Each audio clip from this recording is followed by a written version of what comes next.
Welcome back to another episode of SimplyRobotix, the podcast. I'm your host, Monique. This episode is being sponsored by Autodesk, and I was joined this week by Tiara Little. Tiara and I talked a little bit about the importance of peer-to-peer networking, and it's something I've talked about with other guests that I've had on the show, and I've talked about in just other capacities, but it's something that I believe Tiara and I do very well. We connected through social media a couple years ago, so having her on has been a long time coming. Much like myself, she went to school for animation but had a pivot into production management. So during this episode, we talk a lot about her trajectory because she has been able to get out of like the entry level production management bubble that I am trying desperately to break out of. And, we are around the same age, and it's just really inspiring to sit down and talk with her and hear how she navigates interviews and letting people know the opportunities that she wants to obtain and experience, and then also getting those opportunities. So it was just really, really good. This episode also, I think, could be beneficial for people who are not trying to be boxed into one specific thing, like just because you did production management doesn't mean you can't go on like the development side, can't mean you can't go on the executive side or recruiting or, anything like that.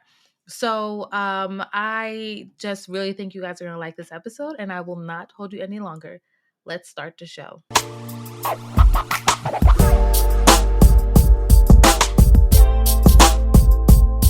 Thank you, Tiara, for joining me again. I am super excited to have you. I feel like this has been a semi time or while in the making as well, because did we get connected through Black and Animated? I know we got connected on the internet and social media.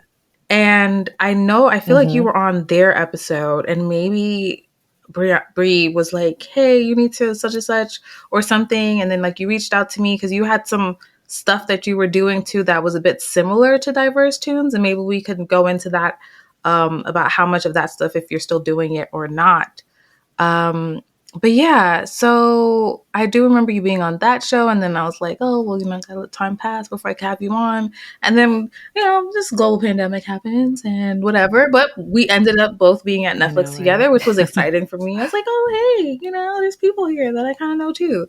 And I just kind of remember your title change journey at Netflix. Like you went from having one type of email address to another type of email address, and then the little Slack bio was shifting a little bit. We can get into it too, because I'm like, I don't feel like you were a coordinator. Maybe you could have been a supervisor at one point, but I feel like you got to move around in that company too, which was pretty dope. So just for like starters, I ask all my guests to just, introduce themselves a little bit. So we'll just start off from where are you from and where are you based currently? Yeah, so Tiara Little from New Jersey, moved out here, I'm gonna say it was like 2015. And now I live in Burbank. In reading your stuff, I was like, I did not know she was from Jersey. She's a Jersey girl. And I was like reflecting a little bit. There's someone that a Twitter person, and I hope to have him on the show too at some point. And we're chatting, and he says, "Oh, something about moving to California." I'm like, "Oh, where are you from originally?" And he's like, "Baltimore." I was like, "Another East Coaster?" I was like, "Let me find out." Like low key, a bunch of the people that I've been connecting with on Twitter that I know are in California are like East Coast originators. And just to keep on that note, what was that transition and shift like for you? Because I know that I plan on having a bigger conversation about this, but I always just love to hear migrating from the East Coast to the West Coast, that adjustment period when you finally felt settled. Can you speak a little bit about that? Yeah, well, I would say for me, moving out here, like I always knew I was going to move out here. I just didn't know what that timeline was going to look like. So I went to school also on the East Coast. I went to Rhode Island School of Design. And so East Coast had like always been my life. And I had like this image of what I thought it would be out here. Like I pictured Burbank as just like this place that had like warehouses, and those warehouses were the studios, and they were just kind of like all lined up nicely on the street. Obviously, that's not what it's like, but so I always just kind of like had this vision of coming out here. And then once I got to my senior year, you're doing that process of applying to jobs, trying to see where you're going to land. I totally thought it was going to take me, a good few years before I could actually make that move out here. And little did I know that 2 weeks after graduation, I would be moving out here to start working at Nice. Nickelodeon as an intern. So it's pretty fast. It was one of those things where it's like, all right, if you're going to do it, you might as well just like go all in and do it and figure it out once you're there. So I took that as my opportunity to get out there, get settled, try to meet some people. And I think having that extra pressure of feeling like, it's really just me out here, like all my family's back home, I need to make this work. So it really just kind of made me sort of like hustle harder a little bit because I wanted to stay out there. I didn't want to come all the way out here just to have to move back. So definitely had some like stressful moments and just kind of getting used to the area and just the way things were out here. It's just like a lot bigger than what I'm used to. But you just find a way to make it work. You just kind of like survive. And I think coming into this industry and having a really supportive first crew that I got a chance to work with, that also helped a lot because it made that transition a lot easier knowing that I had, some people that I could rely on. I also moved out here with my college roommate, so wasn't entirely alone. I had like someone familiar and then was meeting a lot of new people. So that made it a bit easier to kind of find my place in the industry and figure out like what do I want to do here? What does this look like? And how do I make that happen? Are there any people from that first internship that you're still like in communication with? You don't have to be like super close to them, but they're still like around or something. Yeah, I would say like a good chunk of them. And a lot of them actually ended up at Netflix too at some point. So there was like some overlap. And like, oh, hey, you're here. But yeah, I would say like, I feel like there were about like 4 or 5 of us that came directly from my college into the Nick Turn program. So I had like that group of people and then the people that we actually met, in that internship year, they kind of scattered about, but we all kind of still stayed, I would say, like relatively in contact or like following each other's social media. So, we can kind of see everyone moving throughout the industry and finding their way. And that was just also really cool to watch and just seeing like how different everyone's paths were, even though we kind of like started at the same point. Everyone kind of went into their own directions, but we all either overlapped in some way or, collaborated together or found another way to work together. What did you major in and what was your experience like while there in undergrad, I'm assuming too? So going to RISD, that was like my awakening where, you go from being the only art kid in your school and then you go to RISD and everybody was the only art kid in their school. And so now it's like, how do I stand out? And they're all super good too. So now you feel like that pressure of wanting to like meet those standards and really just kind of figure out like, who am I as an artist? What is the type of art I want to create? And I went there for animation specifically because by that point I knew I wanted to be in animation. So I was trying to find places that had like a really solid animation program. I knew it would be like a big, I don't know, not risk, but like the odds of like actually getting into RISD was like very slim just because it's such a competitive place. So, I definitely had my other schools where I was like, if this thing doesn't pan out, which I'm about like 20% sure it could probably pan out if I'm lucky, at least I know I can go to these other places and still do animation and figure it out. But when I did get in and get there, it was like, okay, now I'm here. I need to get through this. And so like there's the getting in, that's like the one barrier. And then once you're getting there, it's like, now how do I stay here? How do I survive the 4 years? Because now we're on a different level. There are different expectations, and again, I'm so grateful for like the roommates that I had because they kind of really got me through those 4 years. But it was challenging at times. And I think I really struggled at first because I was definitely a more traditional artist where I like to draw like figures and portraits and I work with things like pastels. And then coming into RISD, that's such a place that they're so focused on like the conceptual part of it. Like it's a great school for if you really want to be like the big thinkers, like the that influencer with like the ideas, and you're really making things happen, and you're playing with the process. And for me, that was just like a completely different way of thinking. And so like it really challenged me in that way to really like push the way that I worked and the types of things that I created, and really just trying to like figure out like what is my voice. You Mm. shared that you met someone that basically changed the path of like your career, your pursuits in animation.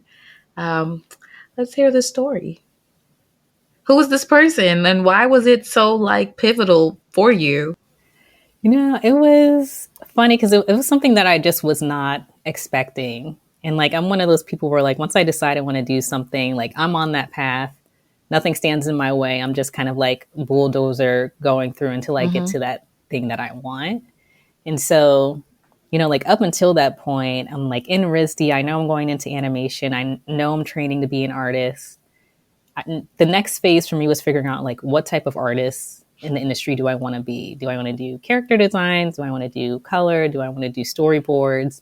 And like I just could not Mm. decide because I wanted to do all of it. And so it was one of those things where I was like running out the clock. Like it's senior year, I need to start putting out these job applications. I need to figure out like what is it that I'm going to do. And my senior animation class at the time, like that teacher, she was bringing in different professionals from the industry to kind of talk about their roles and just what they do. And one year she brought in a producer, and just listening to this producer talk about like what they do and how they support the crew, like what their role is, it just really resonated with me because it felt like it was like directly in Mm-hmm. line with my skill set and the things that I felt that I was strong at personally. And I really worked well with people. It gave me a chance to see the entire pipeline from start to finish. You really get to be there to help like support their vision, but also really learn the ins and out of the industry. And so I felt like production made more sense to go into because at least, if I get into production, I can see firsthand like what is it like to be an artist, but without having to be an artist. And, once I got and, moved out here, started the internship, I think something that I quickly realized was like when it comes to my art, that's something that I'm very precious with. And I couldn't see myself doing it Yes. on like a production timeline and working on other people's projects. So I was like, Yes. I'm going to keep my art for myself. And I still keep my art for myself. But to make a living, I'm totally fine doing production because that's something that I still love and I'm good at it. So why not have the best of both worlds instead of, tainting this one world for me that I care so much about. And, I never wanted to get to the point where I like Mm-hmm. resented making things. So that's kind of like what put me onto I that feel new like my pathway. reflection is talking back to me. I'm sorry. Like I'm the exact same way, and I've said it to for my listeners so many times. I know they're probably like, "Okay, we heard you," the first couple of times. Um, I guess just to keep on that track, like we're gonna take a deeper dive into your trajectory, I would say, of working up the production management ladder. You are a person that has made it out of like the entry level cycle of just constantly being a PA for Mhm. a bunch of productions, and then finally you're a coordinator, but then getting out of that coordinator, into like more mid-level and higher up roles and stuff like that. So I would like to know a bit, how has your race and or gender um maybe helped, aided, maybe there were challenges that you were facing because of these identities and intersections?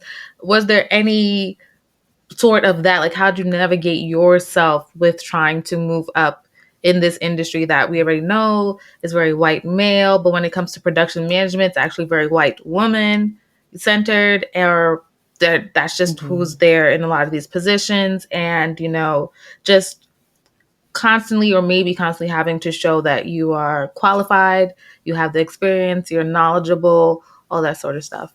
Yeah, I think that's like a great great Oh thing wait, to I'm going to talk interject and about. say we're not And I would shading say, any like, of the for, studios that you worked at. So you can just say my former employer. We're not trying to be like anything like that, because again, we're both on the job hunt, all stuff, being respectful, but like, just being right. also truthful, and transparent at the same time. Right. And, like keeping it general and just kind of like looking at the industry as a whole, I would say like what I've run into is like on the positive side, I feel like I've been able to make really strong connections with other, people of color, women, even people just like around my age in the industry. Cause I think there's also that component of it too, where with the way that my career went, I kind of moved up pretty quickly. And so you have that added, extra pressure of like wanting to really show that you can handle these higher roles, even though like you may be younger than somebody else that's been in that role for X amount of years.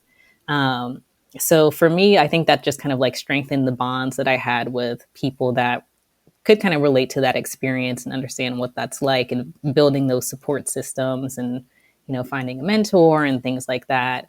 And then on the flip side of that, I've definitely run into those situations where, I think it's kind of subtle depending on where you're at. But I would say it's usually subtle in that, maybe it's in an interview and it's in a way that a question is formed, or like maybe you give an answer and the way that they respond to it. You can definitely tell that there are those undertones of, oh, well, I don't know if you can do it. I don't know if I want to take that risk. And I think that's what it kind of comes across of, why should we give this to you when, there might be some other people who are more tried and tested or have people to kind of like back them in that area. And I think quickly for me, it was one of those things where it's like, if I'm in a position where, like, let's say I'm interviewing for a role that either I haven't done before or something that I know that I really want, which in any role that I was in, if I knew I wanted like to be promoted or something like that, I made that very clear. As soon as I knew I wanted it, I made it clear to whoever can make that decision. I just said, letting you know whenever you're ready, I'm ready to do this thing, checking in with them, making sure that they're clear that this is the direction I want to go. But in those rooms where you're trying to like even just get that initial job, and let's say you don't have the experience to back it up, I think you still bring that confidence with you of, I need to be very clear to them that I believe in myself and I know I can do this job. And so that's not up for debate. That's not what we're talking about here. You can have like your own personal thoughts about that, but like I know where I stand on that. And if I say I can do something, I can do it. So, I've definitely had some situations where there's been a bit of back and forth, and I just don't bow down at that point. I still hold my ground. And it's one of those things where it's like, you can either see me where I'm at and we can kind of move forward from here, or, maybe this just isn't the place or the role for me. And that's fine too. And, we go our separate ways and we figure out what that next step is. But I think it always kind of started at that point of like, I need to kind of come in with like my own type of confidence and belief in myself and my abilities. And it's like, I know the work that I can do. And really what I'm here for is just to kind of like show that to you and make that clear. And either you're on board with it and you're not. And if you're not on board with it, then I just don't think maybe we're the best fit together. So that's fine. We can be, it's a business, it's how it works. You're looking for something. I'm also looking for something, you want like a mutual relationship and whatever this partnership is going to be. And if it doesn't work out on one side, then, that's when you just have to make that choice of, is it worth going forward with knowing this is what I'll get? Or do I kind of hold back and wait for the next thing, even though that may mean it Yeah, takes yeah. longer to get it? Yeah, going in with that confidence is so, so very important because, as to your point, there will be some like the way that they answer questions for sure, or the questions that they ask you. It's like almost to trip you up a little bit. It's just testing that confidence. So, in really standing Mm-hmm. firm with that. How was it while in Netflix? I know that you shifted into the education and programming stuff, and I was really Mm-hmm. enjoying that. While I was there, I feel like you were coordinating a lot of things that finally felt helpful for people in production management like myself. And like there was even like Mm-hmm. I think it started right before like our batch of layoffs. There was like Google Sheets training. And I was like, yes, because I'm always here. Like, does anyone? Okay, no one. I'm going to Google and I'm like texting my friends that are, business people, whatever, like, BAs and MBAs degrees and stuff. And I'm like, do y'all know this Excel formula? Do you know how because I'm like struggling. So I really like that stuff like that was starting to be implemented because a lot of the studios, understandably so, cater to artists and their growth and development. But for Mm-hmm. production management, it's just really hard to get like in the field mentorship and just like training so that you can grow and continue to move forward. And something that's often overlooked is as simple as Google and like Excel sheets and formulas and stuff like that. It's like, I know as an individual, you take some responsibility. Maybe you can go seek that stuff out. But to work at studios and companies that they do that for employers in this column, but not these employers. I'm like, come on now. So, how, what made you make the leap to go from production management into that education and programming space in the first place? For me, I've always like I followed kind of like my curiosity even throughout my career. So it's like I knew the general direction I wanted to go in, and that started off as production. And I was like, okay, I'm here.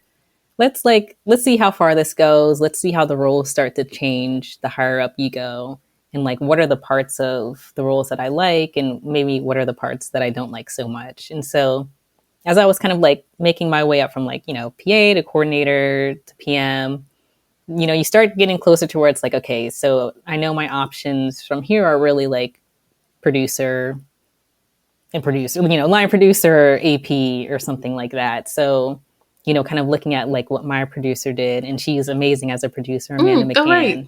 McCann. Sorry, And I just was kind just of talking to her. understood. So Yeah, she gave me that's some her. real good, like, kind of like, uh, professional advice and stuff like that. Like, it was really like, whenever this episode comes out, but like the last week, I was like, yeah, Amanda, I'm kind of going through it. I don't know what to do. Like, what do you think about what's going on? And yeah, she was great.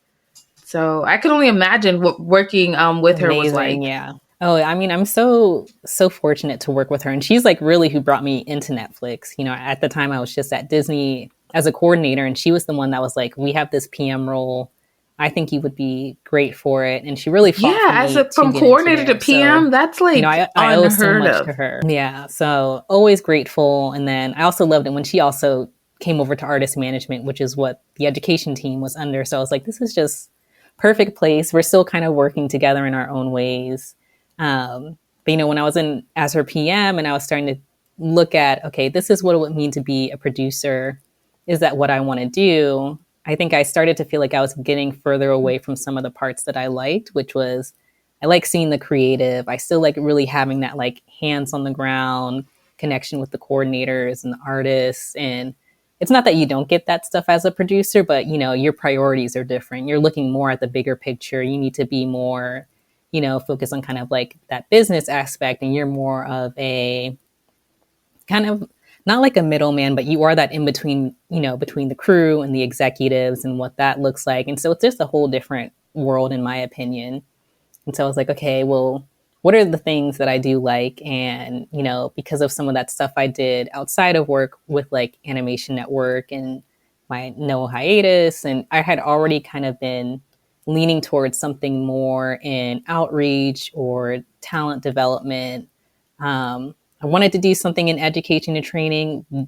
Didn't know what that looked like yet because it didn't exist yet as at Netflix at least. So I was like, oh, maybe I should like go into recruitment. That might be more my speed. Um, and so again, like made myself clear where I was like, I like to stay in production, but I'm also open to this other thing if an opportunity comes up. So that was kind of known. And I would say it was around that time, probably like a year into the role, that our head of production on our production executive team, they had a coordinator spot open up. And that's when they reached out to me saying like, we think you might be good for this. What do you think? And I was like, I don't even know what a production executive does. You're going to have to walk me through that. And so again, it's kind of similar to like what I was doing as a PM, but it was just, again, on just like a different level. So now I flip over to the studio side instead of being attached to one project, I'm attached to like 6 or 8. And I get to be in that, position of like a guide and help provide resources, look at the infrastructure as like the studio as a whole versus one individual project. And it felt like I had more impact there. So I was like, you know what, that's interesting. Let's follow this curiosity. Let's try it out, see how it goes. And so that kind of got me, like, got my foot in the door to be on the studio side, which I think is like a great opportunity if people can make that switch, because it does look different from being in your show bubble and what that looks like. I think at times there, depending on the studio you're at, there might be a bit more job security in a role like that. But it really gave me a chance to see, like, okay, do I like being on this side? I did like being on that side, but then again, I wasn't sure if long term being a production executive is what I wanted to do, because it was still taking me away from the things that I liked, which was the creative and the people. So, as a production executive, you don't get that same crew bonding. You're sort of like more of an outsider where it's like you're helping these teams, but you're not really a part of these teams. And so I was starting to miss that again. And then that's when they started talking about starting an education and training team under artist management. And I was like, that's what I want to do. So how do I get over there? Again, making it very known that, yeah, if you're looking for someone, I'm interested. And so once they hired a director for that position, they put me in contact with him. And what he really liked about my experience was the fact that I came from production. And so that was an area that he also really wanted to focus on. And, while I didn't know as much about like the education and training side, that was something that I could learn and figure out. So, he thought it would be like a good combination to have those two and bring me onto the team. And then that's what ended up happening. And, I loved doing that work. I was always excited to come in and just figure out like, how can I collaborate with the people who are here? What are the things that like the resources or the tools or the people I can connect them with to kind of just like help them elevate and help them get to where they want to go. And that was always that kind of like the center for me, is like, how can I help these people be even better than what they already are? And, how do I support that? And so that's really what brought me Do over you to that feel that you team. would return to doing work like that in a professional setting if the opportunity kind of if you came across the opportunity, if the opportunity came across you, would you go back to that? Yeah, I would definitely go back. I mean, I love being in a talent development space. I feel like I'm one of those people where like I have a few things that I like. Like I still love production, would happy to do that again. I did enjoy being an executive. I think I would probably want to switch over to creative or, a development executive if I had to go back into that world. And then, I love talent development and education and training. So really helping people find their own pathway and helping them up level and build the skills that they need. So I always kind of Mhm. like leave those doors open because I don't know where this career is going to take me, what it's going to look like in the next 10 years. We have no idea where this industry is going to take itself, actually, like at this point. So I just wanted to hear just some of your thoughts, about this was just been, and I know it's like a cycle that every so often or whatever industries and the economy and all sorts of these things type of Mm-hmm. happen. I think maybe I had just graduated college when there was like a whole bunch of like massive DreamWorks layoffs and stuff like that at that time. So, I mean, what are your thoughts and feelings about this? Like, we're seeing a lot of entities being stopped mid production, during pre-production, Mm-hmm. as stuff is being close to being completed and released. We're seeing things that were out there in the universe being taken and removed from streaming platforms. With the amount of layoffs that's happened too, there's at the moment just not jobs for all these people from animation. And so Right. just like, yeah, just giving you an opportunity just to kind of freestyle, just whatever. Yeah. This industry, oh, where do I start? Um, I mean, I agree. It's like it's a pendulum. It swings. You have your highs and you have your lows. And even when I was starting off, like when I first got to Nickelodeon, they were going through a bunch of shows shutting down, and even the show that I came on to was shutting down. So it's not something that was completely unfamiliar to me, but I would say within this last year or so, this was probably like the most extreme version of it that I've experienced personally. And because I've been able to kind of move around in Netflix, I've had a chance to see it at different, from different angles. And like, I know what it feels like to be on the show side. And then I also know what it feels like to be that, one of the executives in the room and having to tell a show, we're sorry, we have to stop production on this. And then being outside of that, being in artist management, and then, trying to connect with people who are going through this tough time or are concerned about, am I going to have a job tomorrow when I come in, but still at the same time trying to create, events or things for them to try and keep their morale up and keep hope and, give some semblance of like a potential future. And I would say like it's, I'm not a fan of what's going on personally. I think what's hard for me is that like at heart, I always Mm. see myself as an artist, and to see years of work that people, put their heart and soul into and have dedicated so much time, and to see how like easily it can just be gone. That's hard for me to wrap my head around. And I can imagine being in that position, and I would never want to be in that position. And so, like, my heart breaks for people who have experienced that and have to go through that. And, I would love to see projects be given more of an opportunity to like find their footing and thrive, because I don't think we're giving them enough time to really like build that audience, build that following. Um, they just need time to kind of like percolate and grow, and the word of mouth needs to spread. And I think we're moving a bit too fast, and I think that comes from us. Now we're treating it like content, and that like that's not my favorite word, but I think there's an automatic like association of like this is something that's like very disposable because I can just make more of it. But there are people behind this that are not disposable, and they're putting all their, creative and physical energy into making these things. So when you just kind of treat it as something that's like, well, toss that out the window, get the next thing in here. What does that say to people that we're trying to bring into this industry and say, we want to make your stuff? But at the same time, if I'm someone who's bringing my idea or something that's precious to me in here, would I trust you as a studio to like Mm. give it that same care? So I think that's kind of like where we're at right now with, we want to keep making these great stories with great people and new voices, but at the same time, I think we need to be considerate of how our current actions of like what we're doing, like what that message is, because I don't think it's very positive.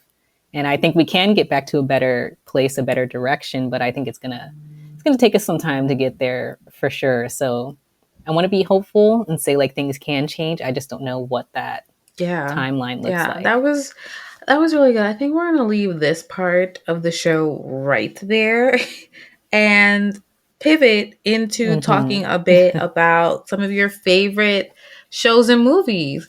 And you know what? You triggered some Ooh. stuff that I completely forgot about. I'm just going to be completely honest with you. But we'll start with this show that I did start watching way back in maybe season 2 of this podcast, and I just never revisited. So I was back in like 2019, and that is My Hero Academia. Why is that one of your favorite shows? I don't know. I think it's a fun premise, like a fun concept. I like the idea of like, you can have the superpower, but like, it's not going to be just like the straight superpower. Like, there's some kind of weird thing that goes along with it. And I like that they're kind of these quirks and, you know, I don't know. I just enjoy it. Like, anything I can just sit down, put on. I love a good underdog story. And it just grew on me when I watched it. And it's one of those things where like you want to be a part of that world, and you're like, well, what would my quirk be? What would my power be? And what would be the drawback of it or the limitations on it? And I think when you can make stuff like that, that makes you want to be a part of it. Like that's my favorite.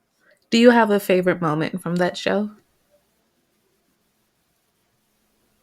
Ooh, do I? I don't know. That's a hard one. I can't think of one off the top of my head. I mean, maybe when Deku first gets his powers, you see him working so hard and like he's just like not giving up, and you're like, oh, he'll get there. Keep pushing, keep striving, and when he does finally get it, just so rewarding because it also feels like you've earned it too. So maybe that'll be it. But I'm sure there's other, more That's flashier okay. moments that I'm like, oh That yeah, one jumped out to you forgot about that first in one. your memory bank. The another show is Carol and Tuesday. Now, I didn't know what this was at first, and then I Googled it and I was Oh, like, I put that on my list and completely forgot that it's sitting there. And I saw on Instagram this one, like, she's an influencer, and she was saying, like, I guess, I don't know, December, she tries to blast through her watch list for like all the platforms. Like, where do you get the time to do that? That's, do you know how much stuff I put on I my know. list That's on impressive. all of the platforms. I just, maybe that's just some sort of like makes me feel like I did something because I added it to my list, but I don't watch anything. I watch Hmm. the same stuff over and over. Why is this show one of your favorites? It's just so good. Like the music, the friendship Wait, between what the is it two of about? them. So it's kind of like about these two girls who are kind of like from different social classes, I would say. One is kind of like running away from home, other has kind of been on her own, and it's kind of set in the backdrop of, I think they're living on Mars, and Earth has kind of become this, Mm. dystopic place. And so the one girl that's from Earth is considered like an immigrant there. And these two girls pretty much find each other through their music, and it really follows their journey and pretty much making it from like these independent artists to getting on a more international stage. And they have the tropes of, you got the music competition, you got the rival, and it's just like such a nice, feel good, wholesome show to watch. And soundtrack, absolute banger. Play that all the time, and they just have, the story is, to me, it's just written really well. I definitely have my moments where I'm like, I can feel it in like my heart and my bones. I'm like, this is the stuff I want to see more of, and I would totally recommend it if you haven't seen it Okay. yet. It's just that good. I'm gonna have to move it up on my list or something like that. I'm making like list of lists, which is like insane. That's the point I'm at. So this other show you put, didn't remember the name at all. I would not have been able to identify the show by the name, but once I looked it up, I was like, I haven't seen that show in ages. I don't even know where I could go to watch it. Maybe YouTube? Like I don't know. So that is Code, what's it, Lyoko? Tell the people what it's about. I don't even know if I could explain what it was about as clearly anymore, because it was one of those things where I watched growing up. But what I remember that stood out to me was the fact that it was really my first time seeing 2D and 3D mixed together. So it's like following these group of kids, and they're able to kind of like go into this more digital 3D world, and it had a very stylistic, almost anime style to it. And I just remember like whenever that was on, I was like, I gotta watch this, because it just like blew my mind in terms of just like how it was made. I had just hadn't seen anything like that before. And again, it had like a cool world that I was like, it'd be cool if I could be a part of that. And what if I can just kind of switch between 2D and 3D? And um, yeah, it was on so long ago. I wouldn't even know. Probably YouTube, like you It's said, would on be my Netflix. I best bet just of where found to it. find it. But Allegedly, it's on there, so is it? Okay. watch it for the I might have to holidays. rewatch it It's saying then. that there's 4 seasons, Yeah. so have at it. Have at it. Oh my gosh, 4 seasons.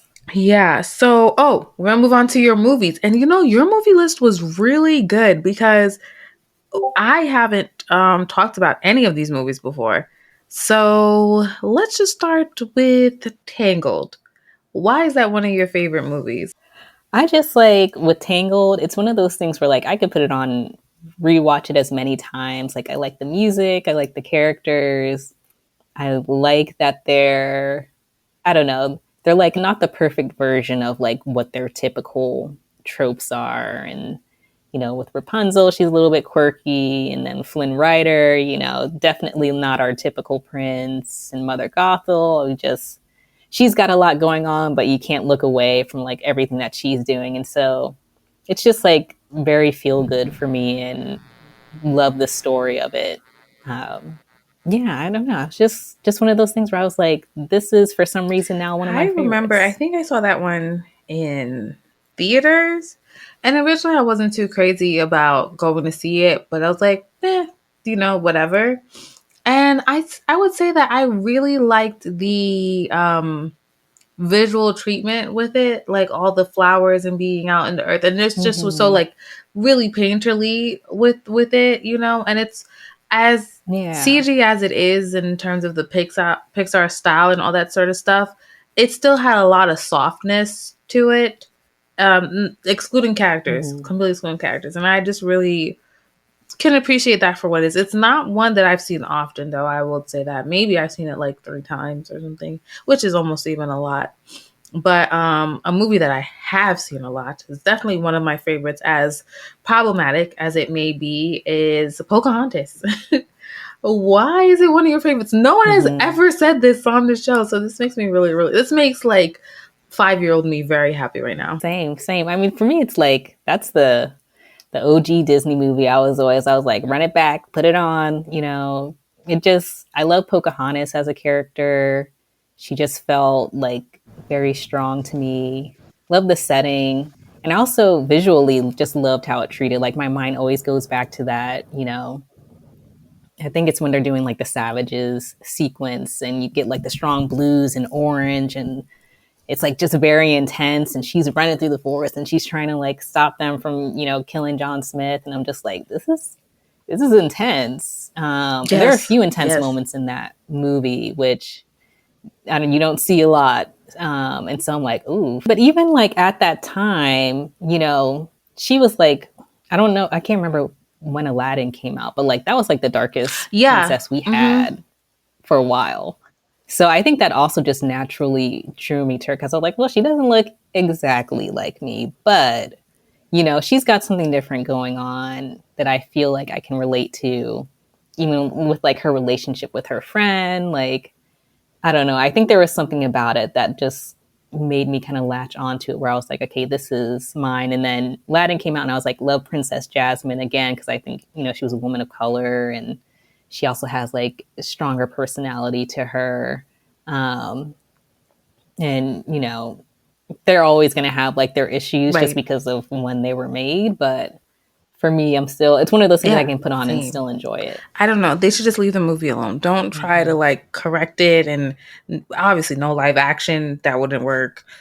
Just leave it as it is. You know, maybe just release a special type of DVD thing, which I already probably have like two. I don't know. Every time they have this anniversary or whatever, I just get it. I don't know why I have so many Pocahontas, but I can't not get it. Yes, yes. And they don't do Oh, those R&B I know. covers of the songs anymore like they used to. And that Yes. used to be my jam right there. So Yeah, that's another yeah. reason to So like it. this movie um was completely unexpected, but is so valid. You put The Prince of Egypt as one of your favorite movies. Why? Not even like no shade or anything like that. I'm just like no one like ever says that. Like it comes up in conversations when we want to talk about like maybe like non-Disney movies or like storytelling or just like Mm-hmm. emotional, like creating emotional for the viewers and stuff like that. Also music, right? Mariah Carey, Whitney Houston. Mm-hmm. But yeah, why is it one of your favorites? To me, that is just like one movie that I don't know if I can think of another movie that I feel like holds up to it in like quality and how kind Mm, of like timeless it is for an animated piece. Like I think it is just so well done. Kind of, and maybe I'm hyping it up like way too much, but like when I first saw it, and even when I go back and rewatch it, I'm like, this is too good. From the visuals, it's like so detailed. The backgrounds are beautiful. I love the character designs. Absolute amazing music. And then they've also taken this story where like even if you're not like religious, it's something that you can enjoy and you get fully immersed in the world. And I think it just like knocks it out the park on all levels. And so have to absolutely give a nod to it because that's something else that I can put on. I can watch that repeatedly throughout the day and not be tired of it because it's just so good. And just even thinking about it, I'm like, I gotta go watch that again yeah, later that on is tonight. like it is really, really good. So we're gonna start winding down a bit, and there's just something before we get into like the questions. You mentioned a bit prior to this about the importance of peer to peer connections And that's something with diverse students we've talked Mhm. about a lot, and a lot of what we're doing in that space in terms of building community.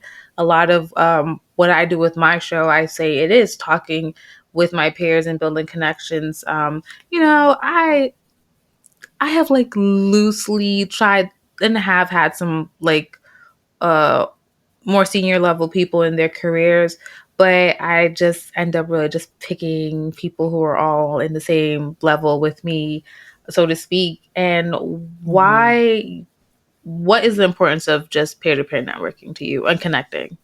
Yeah, well, I think it's so important because it's one of those things where, like, one, you don't know where people are going to end up. It's like not anything that you can predict. And then two, I feel like it just forces you to just be a good person. I think when you like stop looking at relationships as something that's transactional, where it's like, well, what can I get from you? And, where is this even worth anything? Because I've definitely like heard stories from people that have gone to like mixers and things, and they'll try and talk with people and they'll just like very bluntly be like, oh, you're at this level, never mind, and just like walk away and kind of treat them like they're not worth their time because they're not at a certain level yet. And with those peer-to-peer relationships, one, it's like you're building the community, you're around people who can understand your struggle and what you're going through, and they can kind of be with you on that journey. But at the same time, you know who's to say where they're going to be in 5 years? And so if you've kind of kept that relationship up genuinely and not expected anything to come from it besides just having this good relationship, they can help you out in other ways, or they would just kind of want to naturally do that because they think you're a good person. And I think that's what's really helped me with my career. Is like when I, build connections with people, I'm not going into it thinking like, okay, what can I get from this person? How can they help me? How do they help me get to the next level? It's like really like I'm interested in you and what you're trying to do, and I'm curious to know more about you. Let's just talk. And then, we talk here and that's it, great. If we continue that relationship, even better.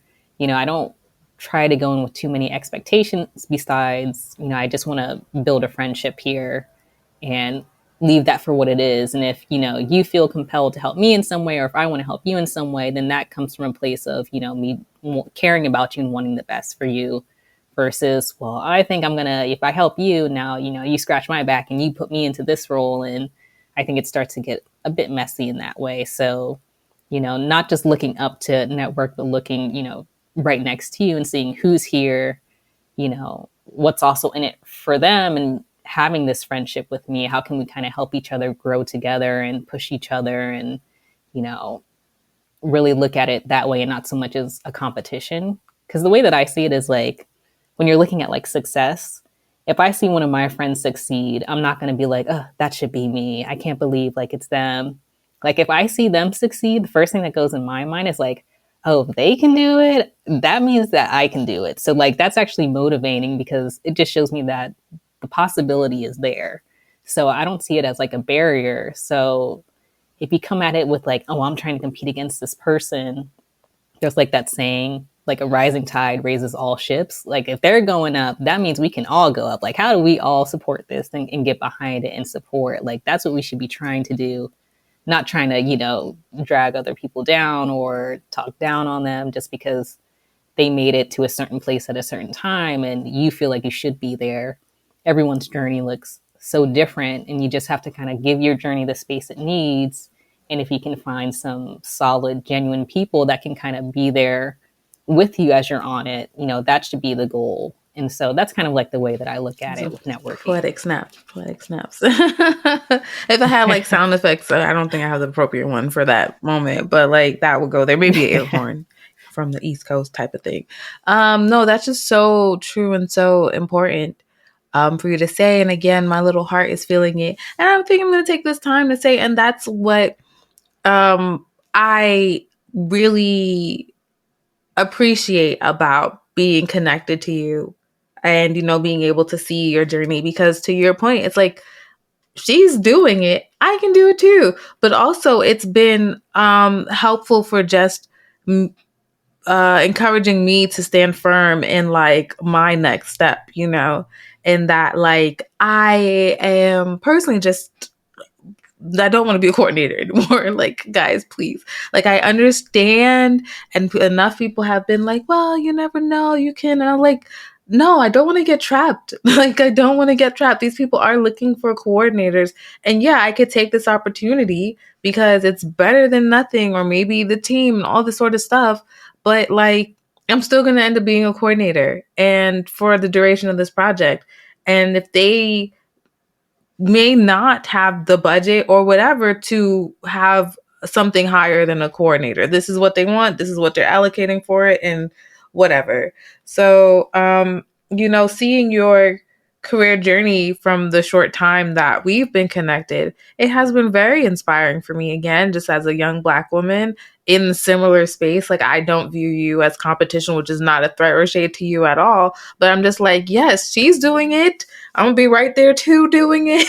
Like, and with that note too, like you've been, as well as the people that I've met through social media predominantly, so helpful and supportive in like my job search, people being like, oh, here's a studio you might want to check out, or this opportunity, or this, that, and the third.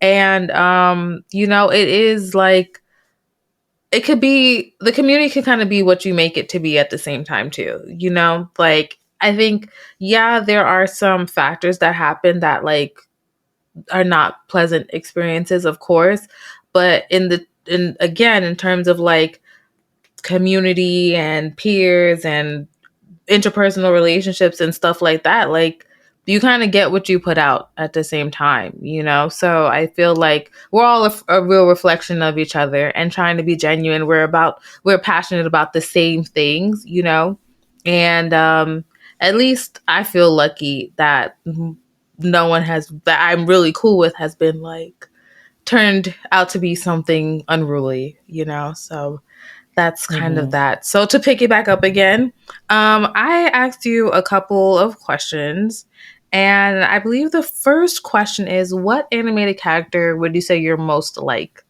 So I went back and forth on this one a little bit. I feel like it's a bit of a tie. So on one side, I would say Oh, Princess Tiana, which not just because of the name, but like she's very ambitious and she works hard, and I feel like she's not easily intimidated, and she's just kind of like, she has her goal, she knows what she wants, she goes for it. But then on the other side, making another Prince of Egypt reference, I really nice, like nice. Sephora too. Because again, she has like that strong, you know, she knows what she's about and she knows who she is, and like she's not going to like bow down and change herself to accommodate or appease other people that are around her despite the situation that she's in. And she finds herself in a pretty difficult one, and she still kind of like keeps her head up, and I just love that about her. So I was like, hey, one of We'll those take both two of I can them. I can So definitely see. using animated characters, Castier, biopic. I say them interchangeably. I don't know how. I need to just look it up. Let's see. I thought long and hard about this one. I mean, for myself, I would Right, keep one of those right. two, put them in there.